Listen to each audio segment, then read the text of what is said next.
මම මුලින්ම පටන් ගන්නම් කාන්තාවන් එක මිටට කියලා එකට එකතු කරගෙන බලයටපත් වෙච්ච ආණ්ඩුවක්. මේ ආණ්ඩුව 2024 දී බලයට එන්න කලින් ප්‍රතිපත්ති ප්‍රකාශනයක් ඉදිරිපත් කරනවා.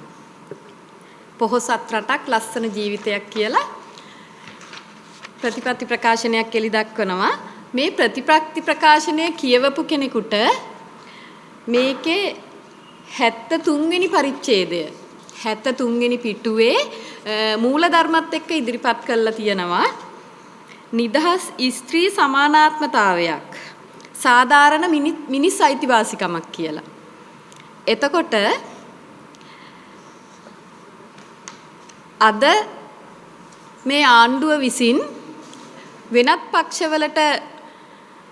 පක්ෂවලට ආධාර කරන වෙනත් පක්ෂ එක්ක සම්බන්ධතාවයේ තියෙන කාන්තාවන්ට මඩ ප්‍රචාර කරගෙන යනවා සමාජ මාධ්‍ය හරහා.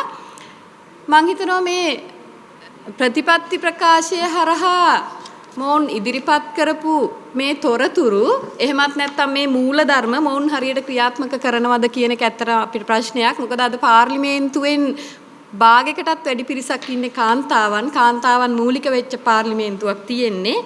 ඉතින් මේ මූල ධර්ම අතරේ තියෙනවා ස්ත්‍රී සමාජභාවී සමානාත්මතාවය කියලා එකක්.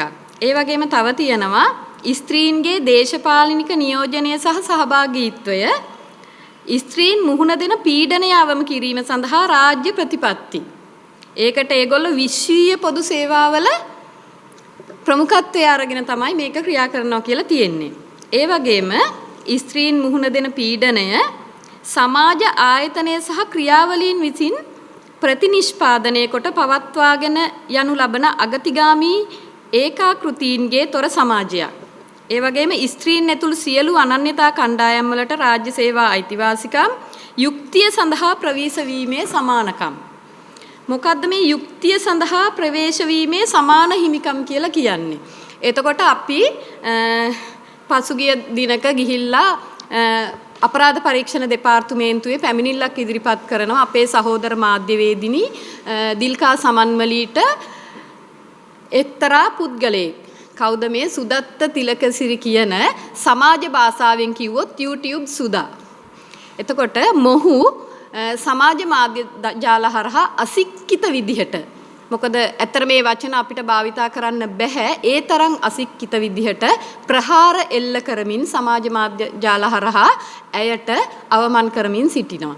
ඉතින් ඒ පිළිබඳ අපි පැමිණිල්ලක් ඉදිරිපත් කරා. අපි හිතනවා සාධාරණ නීතිය ස්වාධීනයි. ඉතින් අපි හිතනවා මේ වෙනුවෙන් සාධාරණව තීන්දුවක් ලැබෙයි කියලා.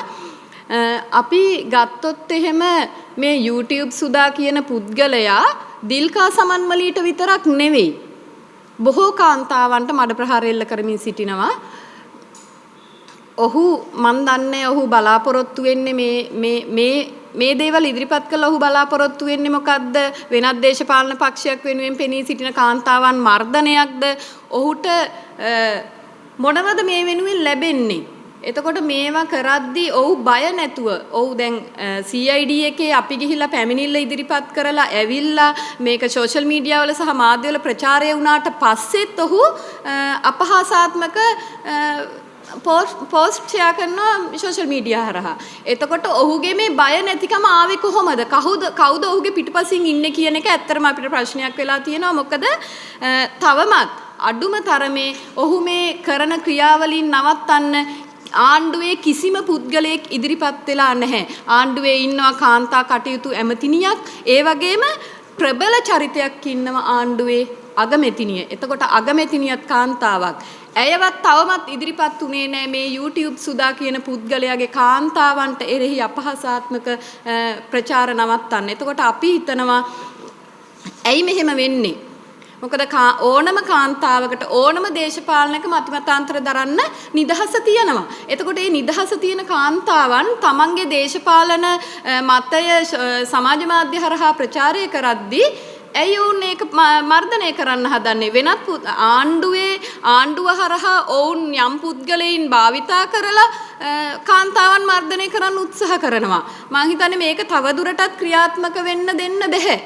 මොකද එක පැත්තකින් ගත්තොත් මමත් මාධ්‍යවේදිනියක්. දිල්ක වෙනුවෙන් පෙනී සිටින්න මට අයිතියක් තියෙනවා කාන්තාවක් මම මවක්. එතකොට අපි දන්නේ නැහැ ඉදිරියේදී මේ පුද්ගලයා ආණ්ඩුවේ හයිය අරගෙන තව මොන දේවල් කරයිද කියලා. මොකද ඔහුට කිසිම බලපෑමක් නැහැ මේව නවත්තන්න කියලා.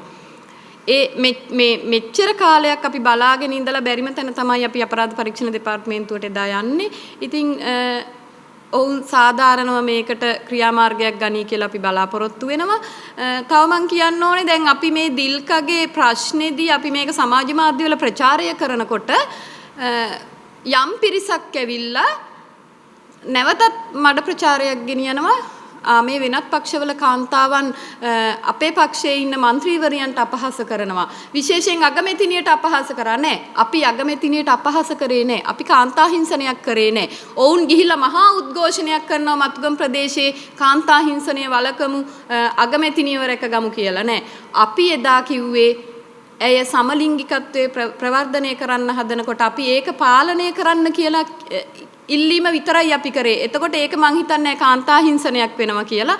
එතකොට ඔවුන් ඒක කාන්තා හිංසනයක් විදිහට දැක්කේ අගමැතිනිය මේක කරන්න හදපු නිසානේ. එතකොට අපි කියනවා අපි කවදාවත් කාන්තාවකට අපහාස කරේ නැහැ. කාන්තා අපයෝජනයක් කරේ නැහැ. අපි කිව්වේ සමලිංගිකත්වයේ ප්‍රවර්ධනය කරන එක පාලනය කරන්න කියලා විතරයි. එතකොට මෙන්න මේක තමයි අල්ලගෙන දැන් යන අලුත්ම ක්‍රියාවලිය. ඒක නිසා කාන්තාවක් කියන්නේ ඇය අගමැතිනියද ඇය පාර්ලිමේන්තු මන්ත්‍රීවරියක්ද එහෙම නැත්නම් ඇය ප්‍රාදේශීය සභා මන්ත්‍රීවරියක්ද ඇය නගර සභා මන්ත්‍රීවරියක්ද එහෙම නැත්නම් ඇය සමාජයේ වෙසෙන වෙනත් කාන්තාවක්ද නැත්නම් ඇය පාරාතු ගාන කාන්තාවක්ද මේ කිසිම කෙනෙකුට අපහාස කරන්න කිසිම පුද්ගලයෙකුට අයිතියක් නැහැ. ඔවුන් අපයෝජනය කරන්න ඇබියුස් කරන්න කිසිම කෙනෙකුට අයිතියක් නැහැ කියන එක අපි මෙතනදි මතක් කරලා සිටිනවා. හැබැයි එහෙම කරනවා නම් ඔවුන්ගේ මේ පොහොසත් රටක් ලස්සන ජීවිතයක් ඇතුලේ තියෙන මේ ප්‍රතිපත්ති ප්‍රකාශයේ කාන්තාවන් වෙනුවෙන් කියලා තියෙන දේවල් ක්‍රියාත්මක කරන්න මොහොත ඇවිල්ලා කියන එක අපි අනුර කුමාර දිසානායක ජනාධිපතිතුමාට මතක් කරනවා. මොකද ඔවුන් මේකේ හයිලයිට් කරා ඔවුන් මේ පාලනය ආරම්භ කරේ ඔවුන් ආණ්ඩුව ගත්තේ කාන්තාවන්ගේ අතින් කියන එක අපි එතුමාට මතක් කරලා දෙනවා. ඒ වගේම අනුර කුමාර ජනාධිපතිතුමා ඔබතුමාගේ බල්ලා ගැට ගහලා තියාගන්න. මොකද ඔබතුමා මේ අතෑරලා තියෙන බල්ලා දඩාවතේ යන බල්ලෙක්. පවතින හැම ආණ්ඩුවකටම කඩේ ගිහිල්ලා අද ඔබතුමාට කඩේ යන ගමන් ඉදිරියට ඔබතුමාගේ ආණ්ඩුව නැති කරන්නෙත් මේ බල්ලම කියන එක හොඳට මතක තියාගන්න. ඒ නිසා ඔබතුමාගේ බල්ලා ගැට ගහ ගන්න කියන එක මම අවසාන වශයෙන් මතක් කරමින් අපි ඉදිරියේදී දිල්ක වෙනුවෙන් විතරක් නෙමෙයි සියලුම කාන්තාවන් වෙනුවෙන් කිසිම කාන්තාවකට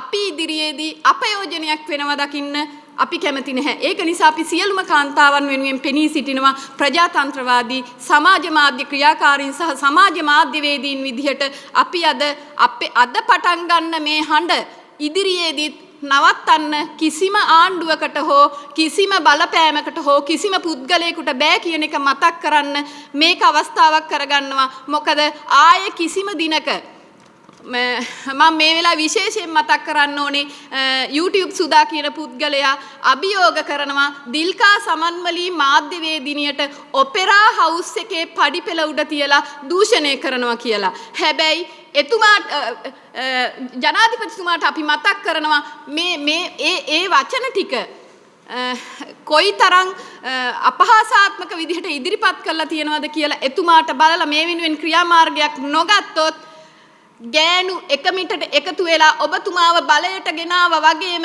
ගෑනු එක මිටට එකතු වෙලා ඔබතුමාව බලයෙන් නෙරපන්නත් අපි මූලිකත්වය ගන්නවා කියන එක මතක තියාගන්න. එතකන් ඔබතුමාගේ බල්ලා ගැට ගහලා තියාගන්න.